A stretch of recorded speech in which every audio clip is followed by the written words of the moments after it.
नाम से सबको जय मसीह की। आज का वचन है 8वां भजन संहिता, उसका दूसरा वचन। तूने अपने बैरियों के कारण बच्चों और दूध पियों के द्वारा सामर्थ की नींव डाली है, ताकि तू शत्रु और पलटा लेने वालों को रोक रखे। मेरे प्रियो, यहाँ पर दाऊद राजा परमेश्वर के महिमा के विषय में भजन लिखा है, भजन संहिता लिखा है। उसमें परमेश्वर के प्रतापमय के विषय में लिखा है, जो कि पहला वचन में हम इस तरह देखते हैं, हे यहोवा हमारे प्रभु, तेरा नाम सारी पृथ्वी पर क्या ही प्रतापमय है। तूने अपने वैभव स्वर्ग पर दिखाया है। अगर हम आकाश को देखेंगे तो परमेश्वर का प्रतापमय कार्य देख सकते हैं, उनके वैभव को देख सकते हैं। अगर पृथ्वी को अगर हम देखें तो उसमें भी परमेश्वर का कार्य को हम देख सकते हैं, उनके वैभव स्वर्ग पर देख सकते हैं। स्वर्ग यानी कि स्वर्ग का मतलब आकाश भी कहला जाते हैं। आकाश में एक जगह है, वहाँ पर परमेश्वर वास करते हैं। परमेश्वर के चारों तरफ एक अलग ही एक दुनिया वहाँ पर है। मेरे प्रियो, परमेश्वर का कार्य, उनके प्रताप में जहाँ कहीं भी हम देखते हैं वहाँ पर हमें दिखता है। जो भी सृष्टि को अगर हम देखते हैं, उस सृष्टि यानी कि परमेश्वर के हाथों से जो भी सृजा गया है वह सृष्टि कहलाता है। अगर एक पेड़ मान लीजिए, उस पेड़ को अगर हम देखें तो उस पेड़ के अंदर जो भी खूबी है उसको अगर हम देखते हैं, वह बढ़ता है, फूलता है, हरा भरा रहता है, उसके बाद उसमें से फल निकलता है, वह खाने के लिए अच्छा रहता है। ये सब कुछ उस पेड़ के बारे में अगर हम देखते हैं तो उसमें परमेश्वर का महिमा, वैभव, परमेश्वर का कार्य हमें दिखता है। वह उनके बनावट, उनके द्वारा जो बनावट है उसमें परमेश्वर का वैभव, परमेश्वर का कार्य दिखता है। सारी पृथ्वी में परमेश्वर का नाम जो है प्रतापमय है, क्योंकि वही परमेश्वर है, वही सारा सृष्टि का मालिक है। सारे सृष्टि को उन्होंने ही बनाया है, इसलिए सारे पृथ्वी में वही परमेश्वर है, वही एकमात्र परमेश्वर है। उनके नाम इसलिए सारा पृथ्वी में प्रतापमय है। और स्वर्ग में उनका वैभव को दिखाया है। स्वर्ग में एक जो अलग ही दुनिया जो हम बात कर रहे हैं, परमेश्वर का वचन में कहा गया है, उस विषय को अगर हम मनन करते हैं या दर्शन में पाते हैं, दर्शन में देखते हैं, तो वहाँ पर परमेश्वर का वैभव हमें दिखता है, दिखाया गया है। परमेश्वर कितना महान है, परमेश्वर कितना अमीर है, परमेश्वर कितना शक्तिशाली है, परमेश्वर कितना सामर्थ्य है, आश्चर्य कर्म करने वाला है। यह सब कुछ हमें उनके सृष्टि के द्वारा और स्वर्ग में यानी कि स्वर्ग में अगर देखेंगे या पृथ्वी में देखेंगे, हमें पता लगता है, उस चीज़ को हम जान पाते हैं। दूसरा वचन जो हम मनन करने जा रहे हैं, उसमें लिखा हुआ है, तूने अपने बैरियों के कारण बच्चों और दूध पियों के द्वारा सामर्थ की नींव डाली है, ताकि तू शत्रु और पलटा लेने वालों को रोक रखे।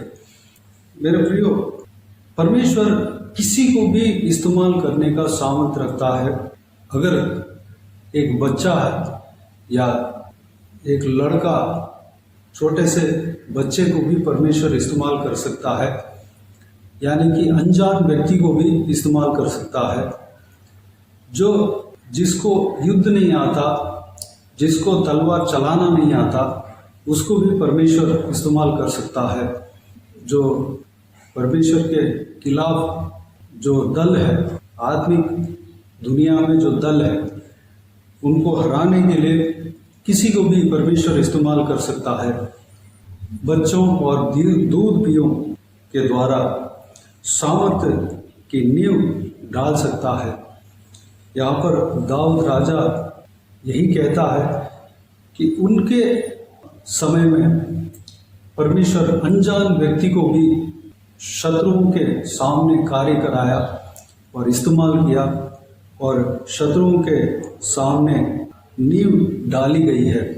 हो सकता है उस व्यक्ति को जो परमेश्वर ने इस्तेमाल किया, उस व्यक्ति को युद्ध नहीं आता हो, वह कच्चा खिलाड़ी हो, उसको तलवार चलाना नहीं आता हो, लेकिन परमेश्वर अगर उस व्यक्ति को इस्तेमाल करना चाहे तो इस्तेमाल करेगा और जीत दिलाएगा। मेरे प्रियो, परमेश्वर अगर इच्छा रख दिया, किसी भी व्यक्ति को इस्तेमाल करने का इच्छा रख दिया, तो उस व्यक्ति को चाहे कैसे भी क्यों ना हो, चाहे वह दुर्बल क्यों ना हो, चाहे वह लड़कपन में क्यों ना हो, चाहे वह दूध पियो बच्चे क्यों ना हो, यानी कि आत्मिक जीवन में शुरुआत में क्यों ना हो, परमेश्वर उसे इस्तेमाल करेगा। मेरे प्रियो, अगर आप या मैं आत्मिक जीवन में शुरुआत में हैं, अगर हम सोच रहे हैं कि मैं तो कुछ भी नहीं जानता, परमेश्वर मुझे कैसे इस्तेमाल करेगा, उतना बड़ा काम परमेश्वर मुझे कैसे देगा, क्योंकि मैं अभी विश्वास में आया हूँ, शुरुआत में अभी मैं कदम रखा हूँ, मुझे परमेश्वर इस्तेमाल करने के लिए बहुत समय लगेगा, उसके लिए मुझे बहुत कुछ सीखना पड़ेगा, मैं ट्रेनिंग लेना पड़ेगा। इस तरह की अगर हम सोचेंगे, मेरे प्रियो, परमेश्वर एक पत्थर को भी इस्तेमाल कर सकता है, पत्थर से भी अपने महिमा को ले सकता है, पत्थर से भी वह अपने महिमा करा सकता है। अगर पत्थर से इस तरह की महिमा करा सकता है तो हमें ज़रूर परमेश्वर इस्तेमाल करेगा। चाहे अगर हम आत्मिक जीवन में शुरुआत में क्यों ना हो, परमेश्वर अगर हमारे जीवन में जो भी प्लान बनाया है, उस प्लान के अनुसार चलने के लिए अगर हमारे अंदर इच्छा है, तो परमेश्वर हमें ज़रूर इस्तेमाल करेगा। वह खुद ही हमें सिखाएगा, खुद ही हमें चलाएगा। पवित्र आत्मा हमें उस काम को करने का ज्ञान बुद्धि देगा। हमें कुछ नहीं आता, हम नॉर्मल इंसान हैं, लेकिन परमेश्वर अपने काम को करने के लिए उनके अनुग्रह हमारे ऊपर देगा, उनके ज्ञान हमारे अंदर देगा, उनके सामर्थ्य को हमारे अंदर देगा, और हमें एक वेसल बनाकर, एक वेसल बनकर रहना चाहिए। हमें बहुत ऐसे इस्तेमाल करेगा। हम खुद आश्चर्य करेंगे कि मुझे परमेश्वर इतना बड़ा काम करने के लिए इस्तेमाल कर रहे हैं, मुझे परमेश्वर इतना बड़ा काम करा रहे हैं, और ये कैसे हो गया। इस तरह की आश्चर्य करेंगे। इस तरह की परमेश्वर इस्तेमाल करते हैं। परमेश्वर शून्य से लेके, जो शून्य में है, जो कुछ भी नहीं है, कुछ भी नहीं आता है, कुछ भी नहीं जानता है, उस व्यक्ति को उठाता है और इस्तेमाल करता है। जो व्यक्ति जिस चीज़ में कमज़ोर हो, उस कमजोरी को वह भरता है, बल देता है, अपने सामर्थ्य से भरता है और इस्तेमाल करता है। बड़े बड़े शत्रुओं को हरवाता है आपके द्वारा। बड़े बड़े शैतान के जो कैंप है वह टूटेगा, जो शैतान बसने का स्थान है वह टूटेगा, वह हटेगा, साफ होगा। बड़े बड़े कार्य आप और मेरे द्वारा परमेश्वर करेंगे। हमें तैयार रहना है, बस हमें मना नहीं करना है। परमेश्वर जो कहते हैं उस काम को करने के लिए हमें मना नहीं करना है। परमेश्वर जहाँ कहीं भी जाने के लिए कहते हैं वहाँ पर चलना है। परमेश्वर हमें बहुतायत से इस्तेमाल करेगा। यही कार्य को इस वचन में दूसरा लाइन में हम पढ़ते हैं, ताकि तू शत्रु और पलटा लेने वालों को रोक रखे। जो शत्रु है, जो पलटा लेने वाले हैं, उनको रोकने के लिए दाऊद राजा के समय में जो दुर्बल लोग हैं उनको इस्तेमाल किया। उनके समय में जो शत्रु थे, जो कि उनके समय में फलिस्ती लोग ज़्यादातर उनके खिलाफ आते थे, वो बहुत शक्तिशाली थे, बलवान थे दुनिया के नज़रों में।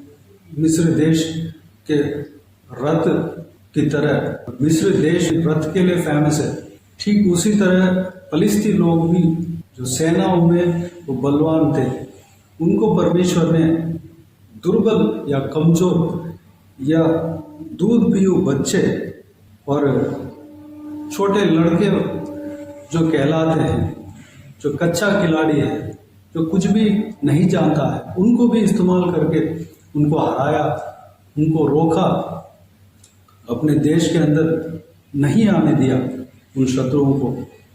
मेरे प्रियो, परमेश्वर हमें भी इस्तेमाल करेगा।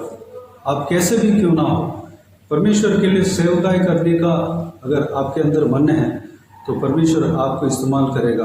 आपको खूबी को परमेश्वर नहीं देखता, आपके कमजोरी को परमेश्वर नहीं देखता है।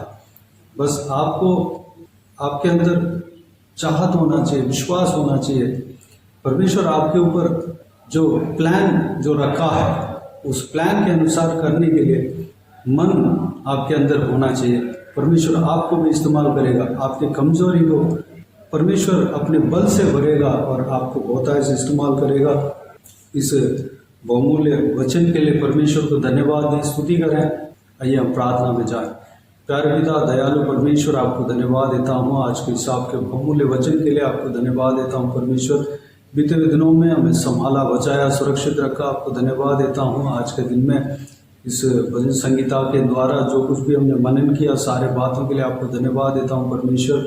पिताजी, आप बच्चों को, दूध पीओं को आप इस्तेमाल करते हैं परमेश्वर, बड़े बड़े शत्रुओं को हराने के लिए। बड़े बड़े जो योद्धा कहलाते हैं, जो आपके खिलाफ, आपके झुंड के खिलाफ, आपके लोगों के खिलाफ आते हैं परमेश्वर, उनको हराने के लिए परमेश्वर छोटे लोगों को आप इस्तेमाल करते हैं परमेश्वर। पिताजी, हमें भी इस्तेमाल करने का सामर्थ्य आप रखते हैं, चाहे हम दुर्बल क्यों ना हो, कमज़ोर क्यों ना हो परमेश्वर, या आत्मिक जीवन में शुरुआत हम कर रहे हों, पहला कदम रख रहे हों, या विश्वास में अभी अभी आगे आए हों, तो परमेश्वर तो भी हमें इस्तेमाल करने का आप सामर्थ्य रखते हैं, क्योंकि आप पत्थर से भी अपने महिमा को लेने वाला परमेश्वर है पिता। उस बात को हमने मनन किया पिता, धन्यवाद देता हूँ परमेश्वर। हमें इस्तेमाल करना, जो कोई भी जन इस वीडियो को देख रहे हैं परमेश्वर, हर एक जनों को आपकी इच्छा के अनुसार, आपकी योजना के अनुसार इस्तेमाल करना परमेश्वर। धन्यवाद। जिस तरह आपने दाऊद राजा के समय में लोगों को इस्तेमाल किया, कच्चे खिलाड़ियों को इस्तेमाल किया, जिनको युद्ध नहीं आता उनको भी आप इस्तेमाल करके जीत दिलाया परमेश्वर। अगर हम लड़ते हैं, हमें जीत मिलता है तो आपके द्वारा मिलता है, आपके बदौलत हमें मिलता है परमेश्वर। उस बात को हम हमेशा ध्यान में रखने पाए पिता, अनुग्रह देना। बाकी सारे बातों को आपके हाथों में सौंपते हैं। हालेलुया। हमें तैयार करना, इस्तेमाल करना पिता, आपके बल से हमें भरना, आपके सामर्थ से भरना, ज्ञान बुद्धि से हमें भरना परमेश्वर। सारी दुआओं को हालेलुया सुना, ग्रहण किया, धन्यवाद देता हूँ। सारे व्यूअर्स जो कोई भी जन इस वीडियो को देख रहे हो, सभी का जीवन में कार्य करना पिता, किसी को भी कोई भी कमी घटी ना होने देना, भरपूर आशीष देना पिता। कोई भी जन बीमार हो उनको आपके हाथों में सौंपते हैं पिता, उन्हें छूना, चंगा करना प्रभु यीशु मसीह के नाम से चंगा होने पाए परमेश्वर। अगर किसी को दुख हो, तकलीफ हो, सारा दुख तकलीफ को दूर करना, परेशानी को दूर करना, आंसुओं को पोंछना परमेश्वर। जिनको जो कुछ भी प्रार्थना का विषय है, सारा प्रार्थना का विषय का उत्तर देना परमेश्वर। जो कोई भी जन जहाँ कहीं भी जाते हैं आते हैं, हर एक के संग रहना। महिलाओं को आपके हाथ में सौंपते हैं, उनके संग रहना, बुराई से बचाना, दुष्ट मनुष्य से बचाना परमेश्वर, सुरक्षित रखना। छोटे बच्चों को आपके हाथ में सौंपते हैं, अपने भी सुरक्षित रखना, उनको दुष्ट मनुष्य से बचाना, सुरक्षित रखना पिता।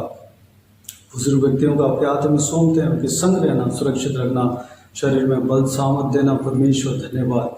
हर एक के संग रहना, जो कोई भी जन जहाँ कहीं भी जाते हैं आते हैं उनके संग रहना, जो बिजनेस करते हैं, नौकरी करते हैं, जो पढ़ाई करते हैं, हर एक का उनके काम में आशीष देना। जो घर में काम करते हैं उनको भी आशीष देना। पिता धन्यवाद। बाकी सारे बातों को आपके हाथों में सौंपता हूँ। सारा आदर महिमा जलाल आपको मिलते रहे। सारा दुआ प्रार्थना को प्रभु यीशु मसीह के नाम से मांगते हैं, सुन और ग्रहण कर। आमीन आमीन। प्रभु यीशु मसीह के नाम से प्रभु यीशु मसीह का आशीष और अनुग्रह हम सभी के ऊपर बने रहे। आमीन आमीन। मेरे प्रियो, इस चैनल को सब्सक्राइब करें और शेयर करें। अगर किसी को भी प्रार्थना का विषय हो तो डिस्क्रिप्शन में दिए हुए नंबर पर कॉल करके प्रार्थना करा सकते हैं। हम आपके लिए प्रार्थना करेंगे। आप अपने व्यक्तिगत प्रार्थना में हमारे लिए प्रार्थना कीजिए। इस सेवकाई के लिए, इस सेवकाई का उन्नति के लिए, इस सेवकाई में जुड़े हुए हर एक जन के लिए, हर एक आत्मिक उन्नति के लिए, तरक्की के लिए, आत्मिक आशीष के लिए, संसारिक आशीष के लिए, पारिवारिक आशीष के लिए प्रार्थना करें। प्रभु यीशु आप सबको आशीष दे। इस सेवकाई के द्वारा परमेश्वर आपके जीवन में कार्य किया हो वो भी हमें बता सकते हैं, ताकि हम सब मिलकर परमेश्वर को धन्यवाद दे सके, महिमा कर सके। प्रभु यीशु आप सबको आशीष दे। आमीन आमीन।